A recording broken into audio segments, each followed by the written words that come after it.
semifinal, and here at the end of one quarter, USF, the number 2 seed, leads third-seeded East Carolina 8-4. Ladies and gentlemen, welcome to the 2025 AAC Women's Lacrosse Championship Tournament semifinal. This is the second semifinal game, and the winner of this game will head on for the championship game this upcoming Saturday against James Madison Dukes. That last draw possession.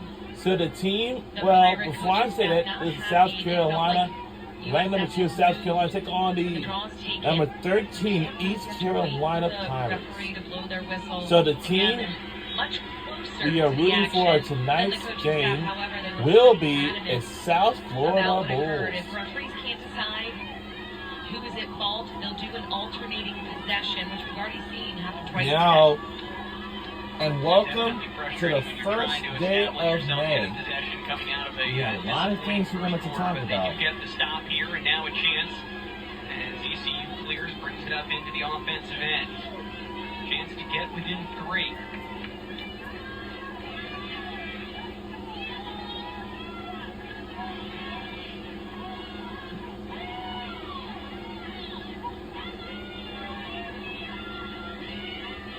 Quick doubles being sent in order to dissuade Emily Stratton for going to goal.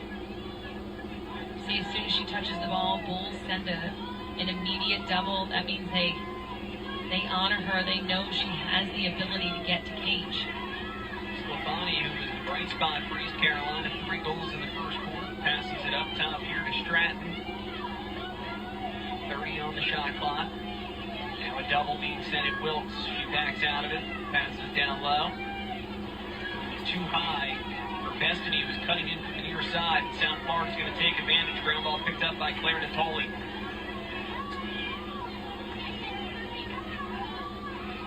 Claire Natoli, as she gained possession for her team on that one. Sometimes it can be hard to track where the ball is. As soon as it was on the ground, Claire, super heads-up play, coming up with the possession and reversing fields quickly. And we'll have a green card issue here to Kayla Wilkes. Wilkes, important 2-way mini for ECU, off for 60 seconds, and a power play opportunity coming up here for South Florida. And this really starts to open things up, Courtney, for this USF offense. USF has 3 lefty players on the field at this point. So when you can balance the field, 3 lefties, 4 righties, and then you have that extra kind of attacker. It's going to be Callie Clear, it looks like, inside as a righty target. You're able to maneuver and do a little wheel action and just really balance the field as best as possible with their player of opportunity. Man, he is such a maestro ball handling, Kirk. One of the many skills that he has. Back down low here. The special teams get around the near side. Behind the cage out in front. A good stop by Bihar. Bihar with the pickup of the defensive effort in zone, making it seem like players were open to the inside. That pass was intended for Sophia Chepnik. Bihar was just able to collect that ball, the feed from X, trying to make it up the middle and squeak on through, but put a complete stop to that. Bihar took it almost 30 yards out as well before turning back and a successful clear for East Carolina. Back at even strength, Wilkes back into the mix now for the Pirates with the ball down in 4. No goals here for 3.5 minutes, which feels like an eternity after that first quarter. Bang, bang, bang offensively, spinning inside and back out. Aaron Golden. Golden gets free at the edge of the crease. Great footwork to set up the East Carolina goal, and the Pirates are back within 3. Aaron Golden, she's such a consistent player. You see her dodging capabilities from X, changing direction. She got the USF defender, Michaela Ness, just stepping over a little bit too much, and that's when she immediately changed directions right back. Defender had to hop over the back of the cage. Erin Golden getting the step, quickly attacking top side, incredibly smart, super shifty for number 25. 3-goal game, let's send it down to Maria for more. Part of ROTC, so she'll actually commission into the Army upon graduation. I asked her what made her decide to do that, and she said her brother actually joined the Navy when she was younger in high school, and she saw him grow so much as a person, so she wanted to do the same thing. There was actually an instance last year where she was in the woods for 2 days doing all of her Army and ROTC stuff, and then ended up playing a game the next day and having a great performance. Yeah, unbelievable when you think, Courtney, of everything that goes into being a student athlete, to add that layer on top of it is really mind-boggling. I don't even know how that's possible, but it takes a lot of discipline. It takes good time management. To think that she'll immediately go from here to Oklahoma to then Hawaii, where she's stationed, to do field artillery. I don't even know where you can come up with all these things, and that's a tremendous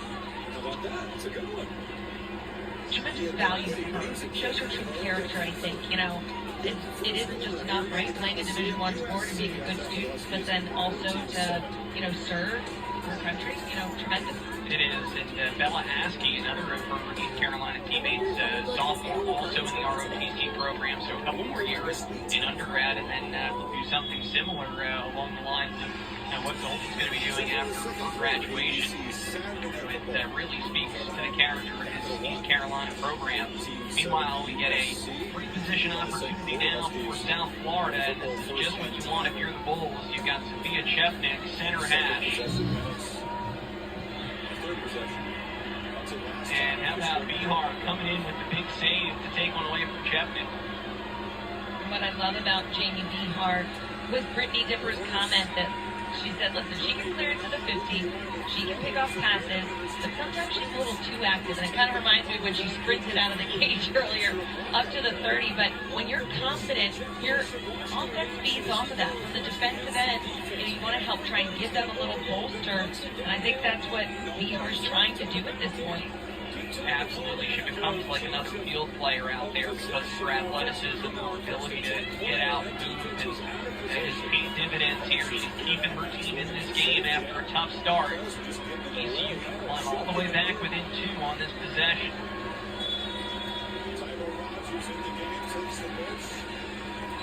Whistle off ball, and for more, we've got Maria standing by. Throughout the entire first quarter, Brittany Dipper was communicating with Jamie Bihar when she was in the cage and just saying, look, you got this, next one. Just keeping her really present when East Carolina was trailing. Junior second team all-conference. She has been there in some big spots for ECU, and a shot high on the meter opportunity there for Golden.